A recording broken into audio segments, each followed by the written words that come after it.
Good morning, children. Today we are going to start our next topic, that is magnetic field due to a current carrying solenoid. Earlier we have done magnetic field due to a straight conductor. Last time we have discussed magnetic field through a circular loop. For straight conductor we have used right hand thumb rule. For magnetic field lines direction, for this magnetic needles deflection we have used snow rule or nose rule or ampere swimming rule. For circular loop, what we have done the same things, like we have created what we have activities performed for this straight line conductor, and for this circular loop we have used clock rule so as to get the direction of its poles, snow rule to get the direction of magnetic needle, and all that we have done. Also we have completed the factors on which the strength of this magnetic field depends in case of these two. It depends on current, how far are you from this conductors. So on these factors the strength of magnetic field depends. Now the same we are going to discuss about magnetic field due to current carrying solenoid. Students, what we are performing, हम ये क्या कर रहे हैं, इतना सब कुछ हम ये देख रहे हैं कि different shapes you are taking and in these different kind of conductors magnetism is generated. So whatever shape of the conductor you choose, जो भी आप shape का कंडक्टर चूज़ करते हो तो वो मैग्नेटिक फील्ड प्रोड्यूस करता है, और जो पैटर्न है दैट में वेरी, वो थोड़ा बहुत चेंज हो सकता है, अदरवाइज मैग्नेट बनेगी ही बनेगी if you are passing current through a conductor. Now let's discuss what is a solenoid. So this first line is definition for solenoid: a coil of many circular turns of insulated copper wire. Insulated copper wire जो normally आपको घरों में copper wire मिल जाती है, जिसके ऊपर plastic की insulation कर दी जाती है ताकि करंट जो है वो बाहर डिसिपेट ना हो और आपको ना लगे वो. Wrapped closely in the shape of a cylinder is called a solenoid. So basically ये जो है आपका ये स्प्रिंग्स लाइक, इसी को हम सोलेनॉइड बोलते हैं. ये सोलेनॉइड ही है एक तरह से, पर ये स्टील का मटेरियल है, पर ये जो वायर होती हैं ये एक्चुअली कॉपर की हों अगर, तो इसको हम सोलेनॉइड बोल देते हैं. ये छोटे छोटे से आपको दिख रहे हैं, बहुत क्लोज टर्न्स हैं. अगर आप इस वाले सोलेनॉइड में देखो, यहाँ देखो अगर आप इसमें, तो बहुत ही टाइटली पैक्ड है. ये आपको प्रॉपरली दिख भी नहीं रहे होंगे टर्न्स, इतनी क्लोजली पैक्ड है. इसको मैंने थोड़ा सा ओपन अप कर दिया तो आपको दिख रहे होंगे शायद टर्न्स, अदरवाइज बहुत क्लोजली, अब आप देखो बहुत क्लोजली पैक्ड है. तो ऐसे ही क्लोजली पैक्ड जो आपका कॉइल्ड वायर होती है, एक हेलिकल स्प्रिंग में, इसको हम बोलते हैं हेलिक्स बन जाता है, इसको हम स्पेशल नाम देते हैं हेलिक्स. तो अगर आप इसको ऐसे देखते हो तो you find this shape to be cylindrical. आपको सिलेंडर जैसी शेप दिखेगी, और एंड्स ऑब्वियसली सिलेंडर के क्या होते हैं, सर्कुलर होते हैं, जो आप देख सकते हो अभी. ये एंड फर्स्ट टिप, और सिमिलरली ये आपका सेकेंड टिप, ये आपका सिलेंड्रिकल हो गया. तो सिलेंडर की फॉर्म में जो आपका ये बनता है स्प्रिंग का अरेंजमेंट, क्लोज टर्न्स होने चाहिए, और दैट बिकम्स अ सोलेनॉइड. अब सोलेनॉइड से रिलेटेड कुछ चीज़ें हैं हमारे पास, कुछ टर्म्स हैं, like what is core of a solenoid, and next core कितने टाइप्स की है, air core, steel core and iron core. So what is core? Core is what, like if you watch these springs, I consider कि ये जो springs हैं they are made up of copper wire instead of steel alloy. Steel के नहीं है, मैं इसको assume कर रही हूँ कि they are made up of copper. तो इसके अंदर क्या दिख रहा है आपको? कुछ भी नहीं है, एयर है, खाली है. तो this is air core solenoid, but assume कि ये कॉपर की है. मैं बार बार रिपीट कर रही हूँ, ये कॉपर की वायर समझो आप इसको. तो this is air core solenoid. अंदर कुछ भी नहीं है, एयर है खाली, air core solenoid. Core means internal material. जैसे हम अर्थ की कोर, सबसे अंदर वाला जो पोर्शन है, that is called as core. Similarly whatever material you have filled inside this spiral material, spring के inside whatever you have filled, that is called as core of the solenoid. On which material you have wrapped this wire, you have given the turns of this copper wire, that is the core. Next, अगर मैं यहाँ पर इसी spring को, if I wrap it around my piece of this pen, if I wrap this wire around my pen, then this will be plastic core solenoid. Now here you see I have wrapped some wire, this insulated copper wire, around a piece of copper. This is a thick rod of copper. So copper के ऊपर rap किया, तो this is copper core wire, copper core solenoid. But हम copper core use नहीं करते, हम generally air core use नहीं करते. बहुत रिलायबल जो हमारी कोर्स होती हैं वो स्टील कोर और आयरन कोर की होती है. स्टील के पीस के ऊपर you wrap the turns of wire, that will B steel core solenoid, and if you chose iron instead of steel, that will be iron core solenoid. But what is the difference between these two? Iron जो core, iron की जो core वाली solenoid होती है वो permanent magnet नहीं बन पाती, वो टेम्परेरी मैग्नेट बनती है. मतलब मैग्नेटिज्म उसका आप डिस्ट्रॉय कर सकते हो, ख़त्म कर सकते हो अपनी विल के अकॉर्डिंग, वो अभी हम पढ़ेंगे आगे. स्टील की कोर का क्या होता है, it is difficult to magnetize this steel core. Magnetize करना भी डिफ़िकल्ट है और डीमैग्नेटाइज करना भी डिफ़िकल्ट है. Initially it take time to get magnetized, but once it gets magnetized, it becomes difficult to remove its magnetism. The moment you switch off the current, it's not like that कि वो अपना एकदम से magnetism loose कर लेती है. तो steel core से जो मैग्नेट बनती हैं वो यूजुअली स्ट्रॉन्ग परमानेंट मैग्नेट्स बनती हैं. अभी हम ये डिस्कस करेंगे. So this was the idea of core for solenoid. So this is how a solenoid looks like. Now if I start passing current through this solenoid, then what happens, current passes through each and every turn. Like you see, her turn में से जो current है वो जा रहा है. अब एक चीज़ सोलेनॉइड की बड़ी इंटरेस्टिंग है कि सोलेनॉइड का जो डायमीटर है, अगर मैं एक टर्न देखूँ, आप स्प्रिंग से ही आप इमेजिन कर सकते हो कि ये देखो बहुत छोटा सा डायमीटर है इसका, मतलब नेग्लिजिबल सा डायमीटर है. आप सर्कुलर एंड देख रहे होगे इसका, मतलब हल्का सा बिल्कुल आपको दिख रही है इसमें ओपनिंग, तो इतना सा ही इसका डायमीटर है. पर अगर मैं इस स्प्रिंग को स्ट्रेच कर दूं, if I stretch this spring, then obviously the diameter of this solenoid is very very small according as compare to the length of the solenoid. So this is the characteristic of solenoid कि solenoid is like its diameter is small as compare to length. तो length is more in small amount of area. मतलब इस छोटी सी length में, इतनी सी length में एक्चुअली हमने कंप्रेस कर दी है, लेंथ कंप्रेस कर दी है. If I stretch this, obviously this is going to give us more amount of length parameters. तो यहाँ पे क्या है, छोटी सी लेंथ हमें दिखती है पर एक्चुअल बड़ी लेंथ होने से करंट इसके अंदर बहुत ज़्यादा टाइम तक फ्लो करता है, और ज़्यादा करंट फ्लो करने से मैग्नेटिक फील्ड क्या हो जाता है, स्ट्रॉन्ग हो जाता है. तो सोलेनॉइड की ये एक खासियत हो जाती है. तो हमने क्या किया, बैटरी कनेक्ट करी, करंट पास करना शुरू करा, हर टर्न में से करंट पास हो रहा है और मैग्नेटिज्म जो है वो डेवलप हो रहा है, बिल्डअप होता जा रहा है. तो ये सोलेनॉइड हो गया आपका. अब नेक्स्ट इज़ कि जो सोलेनॉइड के लिए आपकी मैग्नेटिक लाइंस ऑफ फोर्स हैं, तो उसके लिए हमें क्या करना है, वही same process. We have to fix this solenoid inside a cardboard, pierce 2 holes, drill 2 holes and fix this solenoid inside that cardboard piece. Sprinkle some iron filings around this. They will try to align themselves in a particular direction, particular pattern, and that pattern, that is very interesting thing, that pattern actually resembles that of a bar magnet. Like you get some curved lines around this solenoid and outside you find the lines are dilating, just like bar magnet if you remember. So this is figure 13.10. Here you can see this is what we got. This is what we have found out when iron filings are sprinkled. This is how the magnetic field lines come across. तो ये आपका solenoid का pattern हो गया magnetic lines का. अब एक चीज़ इसमें और है कि how will you find the direction of north and south pole of a magnet. हमने बोल तो दिया कि lines are exactly similar to that of bar magnet, but how the poles of this solenoid can be determined, that is determined by clock rule. अभी हम clock rule करते हैं. Solenoid में और बार मैग्नेट में एक रिजेम्बलेंस तो हमने देख ली कि lines are same, lines same हैं दोनों में, बट एक डिफरेंस होता है इनमें.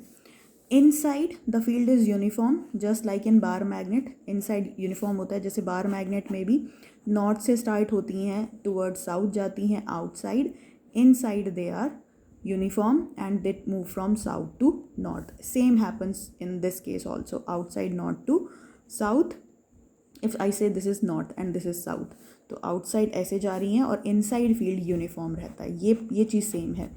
But in case of bar magnet, the polarity, the strength of magnetism is very strong at the ends. But in case of solenoid, this is reverse.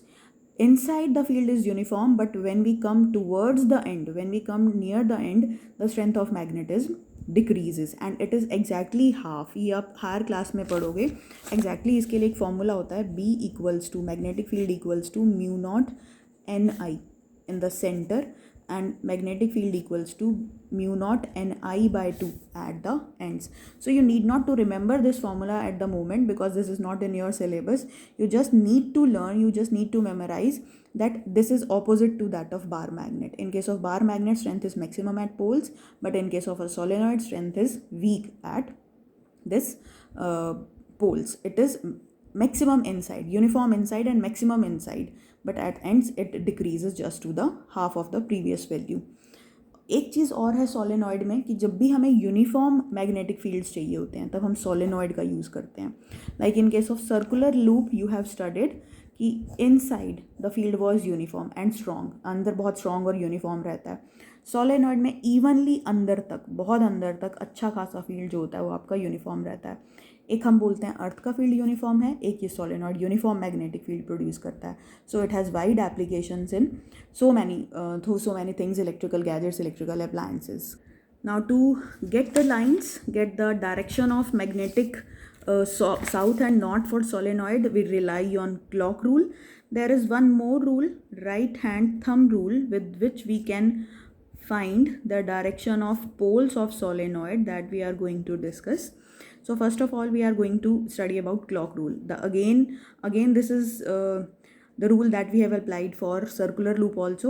Let's read it once again. Looking at the face of the coil, if the current around that face is in clockwise direction, that face means the face you are facing, जो आप देख रहे हो, जिस face की तरफ आप देख रहे हो, is in clockwise direction, the face is south and face is NT for north pole. So let us analyze how this applies for a solenoid. Now you see, this is what I have made for you people कि this is a simple diagram, simple structure for a solenoid. Diagram तो नहीं है, खैर simple structure है solenoid का एक तरह से. On a thick rod of copper I have wrapped some turns of wire, and let us assume that this free end is connected to positive terminal of the battery and this end is connected to negative terminal of the battery, and the current is passing in this direction from positive upward direction. The current is going downward, नीचे से आके फिर यहाँ से अगर आप इसको वैसे देखो तो फिर से ये यहाँ डायरेक्शन में अगर अपवर्ड चला गया ना फर्स्ट टर्न में, तो बाकी सारे टर्न में इसकी डायरेक्शन क्या रहेगी, अपवर्ड रहेगी. इन सब टर्न्स में वो, क्योंकि पीछे की साइड से वो करंट डाउनवर्ड डायरेक्शन ले रहा है, और यहाँ से अगर आप ऐसे क्लोजली देखो, अपवर्ड गया, डाउनवर्ड गया, फिर यहाँ से नीचे से डाउनवर्ड आता हुआ फिर यहाँ से अपवर्ड गया, फिर से नीचे की तरफ डाउनवर्ड, यहाँ से आया, फिर से अपवर्ड गया. तो हर इधर सामने दिखने वाले टर्न में करंट की डायरेक्शन क्या है, अपवर्ड है. तो ये हमें करंट की डायरेक्शन पता चल गई. अभी हम इसको ऐसे टर्न करते हैं अपनी तरफ, ऐसे टर्न किया मैंने इसको. Now you see this is positive terminal of the battery, और करंट यहाँ से पीछे से राइज कर रहा है, इस टर्न में आ रहा है. तो ये फेस जो मेरी तरफ फेस कर रहा है, ये फेस, इस फेस में अगर मैं देखूँ कि करंट ऐसे जा रहा है, ये है करंट की डायरेक्शन. तो आप पेन की डायरेक्शन को देखो कि करंट कैसे जा रहा है. क्लॉकवाइज दिख रहा है आपको, एंटी क्लॉकवाइज दिख रहा है. ये क्लॉक की जो निडल होती है उसकी डायरेक्शन ऐसे होती है, क्लॉकवाइज ऐसे चलती है वो. पर यहाँ से करंट नीचे से लिफ्ट अप हुआ, यहाँ से लिफ्ट हुआ, और ये टर्न यहाँ से साइड से आ रहा है और करंट ऐसे गया. तो direction is anti clockwise for current. So ये वाला जो आपको फेस दिख रहा है, ये वाला फेस जो फ्रंट फेस, ये जो आपको एंड दिख रहा है, दैट विल बिकम नॉर्थ, और जो पीछे वाला फेस होगा that will become south. Similarly अगर मैं यहाँ इसको अब नेगेटिव से कनेक्ट कर दूँ, इंस्टेड ऑफ पॉजिटिव अगर मैं नेगेटिव से कनेक्ट कर दूँ, और ये वाला जो एंड है ये पॉजिटिव से कनेक्टेड है अगर, तो करंट यहाँ पर आकर वापस टर्मिनल नेगेटिव में एंटर कर जाएगा पूरा का पूरा सर्किट कंप्लीट करने के बाद. तो अगर मैं अब देखूँ यहाँ से करंट की डायरेक्शन, तो ये करंट इस वाले वायर के टर्न में से ऐसे बाहर की तरफ आ रहा है, और अगर आप इसकी डायरेक्शन देखो वैसे, तो ये आपको डायरेक्शन क्लॉकवाइज दिखेगी. लाइक नाउ यू सी कि करंट ऐसे आ रहा है, ये हमने यहाँ पे नेगेटिव कनेक्ट कर दिया, करंट यहाँ से राइज किया इस एंड में से और बाहर की तरफ. अब फर्स्ट टर्न में ही देख लो कि डायरेक्शन क्या है, यहाँ से करंट देखो आपको क्लॉकवाइज जाता हुआ दिख रहा है. पहले क्या था, ये करंट ऐसे आ रहा था, जबकि अब करंट फर्स्ट वाले टर्न में से ही ऐसे गया ना, जिस डायरेक्शन में गया वैसे ही बाकी सब में डायरेक्शन रहेगी। तो मतलब इस वाले टर्न में आते हुए करंट की डायरेक्शन यहाँ डाउनवर्ड डायरेक्शन है। मेरा पेन कैसे मूव कर रहा है, इन डाउनवर्ड डायरेक्शन, ऐसे क्लॉकवाइज मूव कर रहा है। तो अब इस केस में ये आपका साउथ पोल हो जाएगा और वो वाला फेस आपका नॉर्थ पोल हो जाएगा। तो आपने अगर पोलैरिटी बैटरी की चेंज करी, पहले ये पॉजिटिव था तो ये नॉर्थ पोल था, ये वाला एंड नॉर्थ था, और इसका ऑपोजिट एंड जो था वो साउथ था। बट जैसे ही आपने पोलैरिटी चेंज कर दिया, आपने इसको पॉजिटिव की बजाय इस वायर के टर्मिनल को नेगेटिव से कनेक्ट कर दिया, तो पोलैरिटी चेंज हो गई। करंट की डायरेक्शन रिवर्स होने से पोलैरिटी भी रिवर्स हो गई, और अब ये वाला पोल जो था आपका, जो पहले नॉर्थ था, वो क्या बन गया, साउथ बन गया। तो इस तरह से we find out the polarity for solenoid using clock rule. ये आपको अभी भी समझ में नहीं आएगा जब तक आप इसको खुद से नहीं ट्राई करके देखोगे। सिंपली आप वायर रैप करो खुद से, और ये देखो कि इसको एक टर्मिनल को पॉजिटिव अगर आप बना रहे हो, पॉजिटिव बना रहे हो तो करंट ऐसे जा रहा है। पेन की डायरेक्शन को साथ साथ फॉलो करो। This is anti clockwise, so this and will become north, opposite and will become south. और अदरवाइज अगर आपने इसको नेगेटिव बनाया तो करंट यहाँ पर एंटर करेगा, वापस सर्किट में आके मीट करेगा। तो करंट की डायरेक्शन ये होगी, ऐसे ये क्लॉकवाइज डायरेक्शन होगी। तो ये वाला एंड आपका साउथ बन जाएगा और पीछे वाला एंड आपका नॉर्थ बन जाएगा। Now students, if you are unable to get this rule, clock rule, now we are going to apply right hand thumb rule so that this rule becomes clear to you. Suppose this is the solenoid, the wire turns are wrapped around this. You mark the positive terminal and you observe how the current is passing through each of the coil. And I have explained this 3D dimensional structure to this one dimensional figure. Like you see, first turn में से current upward गया, बाकी turn में से भी current upward direction में जाएगा। So these are turns outside, जो हमें बाहर की तरफ दिख रहे हैं, पीछे वाले टर्न्स नहीं है, outside. Outside the turns the current is flowing in upward direction. Now according to this right hand thumb rule, modified thumb rule से हम क्या कर रहे हैं, you hold the conductor in such a manner, like जो आपके finger tips हैं वो अपवर्ड, क्योंकि यहाँ से करंट अपवर्ड डायरेक्शन में जा रहा है, तो you hold the conductor in such a way that your finger turns in upward direction, ऊपर की डायरेक्शन में जाएं, ऐसे पॉइंट करें। तो जिस डायरेक्शन में आपने कंडक्टर को ऐसे होल्ड कर लिया, करंट ऊपर की तरफ जा रहा था, तो your finger tips should point in upward direction. Wherever your thumb points that will be your north.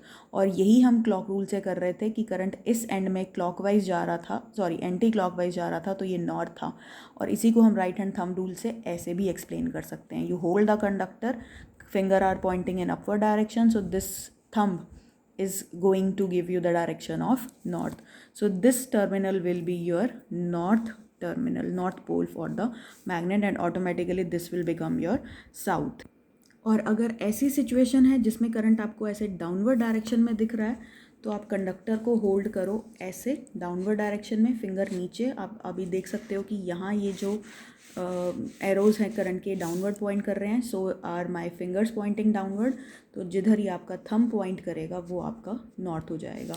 तो इसमें एक चीज़ ध्यान देने की है, एक तो आपने बैटरी का कनेक्शन कैसा किया, बैटरी पॉजिटिव और नेगेटिव कहाँ है, ये आपको ध्यान रखना है। जैसे एक चीज़ तो ये होगी, दूसरी चीज़ ये है कि टर्न आपने वायर में कहाँ से दिया। कंडक्टर के आगे की तरफ से आपने टर्न किया, जैसे मैंने यहाँ पे दिया था, कंडक्टर में आगे की तरफ से टर्न था, या फिर आपने कंडक्टर में पीछे की तरफ से वायर को टर्न दिया है। तो इन चीज़ों के ऊपर भी डिपेंड करता है कि आपका नॉर्थ और साउथ क्या रहेगा। पर हम वो उस टर्न को कि किधर से हमने दिया उसको हम कई बार छोड़ देते हैं, पर बैटरी का ही ले लेते हैं हम। अभी अगर आप इसमें देखो 13.11 आपकी बुक में जो है, इसमें करंट डाउनवर्ड डायरेक्शन में आ रहा है। तो डाउनवर्ड डायरेक्शन में सपोज़ मैंने कंडक्टर, ये मेरे हाथ में कंडक्टर है, सपोज़ ये कंडक्टर है और इसको मैंने यूं होल्ड किया, current downward, finger tips downward. तो ये वाला जो एंड होगा, ये एंड जो है, ये वाला एंड, ये मेरा नॉर्थ हो जाएगा और ये वाला मेरा साउथ हो जाएगा। इसमें ये ध्यान रखो कि पॉजिटिव टर्मिनल यहाँ से कनेक्टेड है। मोर ओवर अगर आप इस एंड में ऐसे करंट देखते हो तो करंट ऐसे जा रहा है, ऐसे आ रहा है करंट, ऐसे आ रहा है, तो ये आपकी एंटी क्लॉकवाइज डायरेक्शन है। तो वो भी आपको करंट जो है वो नॉर्थ पोलैरिटी की तरफ ही पॉइंट कर रहा है। तो either you apply right hand thumb rule और you apply clock rule, the answer, the result will be the same. Next topic related to solenoid is the factors on which the field strength depends. Direction we have taken by using clock rule, that we have done. These were the pattern of magnetic lines of force. This also we have completed. Looking from end A and looking from end B, north and south are given to you. The strength of magnitude of magnetic field, this depends on I, current, number of turns, how many currents you have taken, how many turns you have taken. जितने ज़्यादा number of turns होंगे उतना current ज़्यादा build up रहेगा inside the solenoid and magnetic field will be increased. And overall this can be summarized as directly proportional to N and I, inversely proportional to the distance. If you are closer towards the solenoid, field will be strong. If you move far away from the solenoid, obviously the field is going to reduced. Next topic is related to solenoids, electromagnets and permanent magnet. Electromagnets, the magnets which are produced from electricity are electromagnets, and permanent are just permanent, like oxides of iron and other magnetic material. Or sometimes using steel core solenoid also we can make permanent magnets. So an electromagnet is a temporary strong magnet and is just a solenoid. It's winding on a soft iron core, like that I have told you earlier also कि iron के ऊपर हम अगर एक solenoid को rap कर दें तो वो मैग्नेटिज्म टेम्परेरी होता है, बिकॉज आयरन जो है उसकी एबिलिटी है कि वो मैग्नेटिज्म को बहुत देर तक होल्ड नहीं कर सकता, रिटेन नहीं कर सकता है, तो वो मैग्नेटिज्म लूज़ कर देता है जैसे ही आप करंट स्विच ऑफ करते हो, अपनी मैग्नेटिक जो प्रॉपर्टीज़ होती हैं उसकी ख़त्म हो जाती हैं. Next is the strength of electromagnet depends on the number of turns and current through solenoid, the same thing that we have discussed. Next is uses of electromagnets are given to you in electric bell. This you have learnt in your junior standards also. Electric fan, telegraph and an electric telegraph पुरानी messaging techniques हुआ करती थी. और electric train and electric motor and generator. Motor और generator ये आपकी 10th की book में है, ये भी अभी हम करेंगे. Next is permanent magnet. A permanent magnet is made from steel. A steel has more retentivity. Retentivity is a property that you are going to read in higher standards. The property of a magnetic material to absorb, to retain magnetism, कि कितनी जल्दी वो magnetism को absorb कर लेता है और उसको जाने नहीं देता, उसको लूज़ नहीं होने देता. Than iron, it doesn't lose its magnetism. That we have discussed कि it is difficult to magnetize a piece of steel, but it is at the same time it is difficult to demagnetize its properties also. So it remains, it behaves like a magnet even if you switch off the current. तो next है solenoid के लिए यहाँ हमने क्या किया, iron की बजाय हमने स्टील बार ले ली, स्टील की कोर के ऊपर हमने वायर के टर्न्स रैप कर दिए और ये आपका एक परमानेंट मैग्नेट बन गया. So this was the electromagnets and permanent magnet. Now next very important question is difference between electro and permanent magnet. Obviously, it is a temporary magnet that can be demagnetized if you stop the current. It can be readily demagnetized, cannot be readily demagnetized. Strong magnetism electromagnet produces a strong magnetic field whose strength can be changed by changing the current. Obviously, क्योंकि वो current के ऊपर depend कर रहा है, तो आप current का अमाउंट चेंज करो तो पोलैरिटी, मैग्नेट की स्ट्रेंथ सब कुछ चेंज हो जाएगा. ये कंपैरेटिवली वीक होता है, जैसे आयरन ऑक्साइड नेचुरल मैग्नेट जो है वो उसकी स्ट्रेंथ वीक होती है और स्ट्रेंथ को आप चेंज नहीं कर सकते, पोल्स को आप चेंज नहीं कर सकते, जो पोल बन गए. पोलैरिटी चेंज कर सकते हो, like if you switch the direction of current change then also the polarity of electromagnet can change, but here it is not possible. तो ये सारी चीज़ें हैं आपकी इलेक्ट्रोमैग्नेट और परमानेंट में. ये स्ट्रॉन्ग होते हैं, ये वीक होते हैं, ये चीज़ आप ध्यान रखो.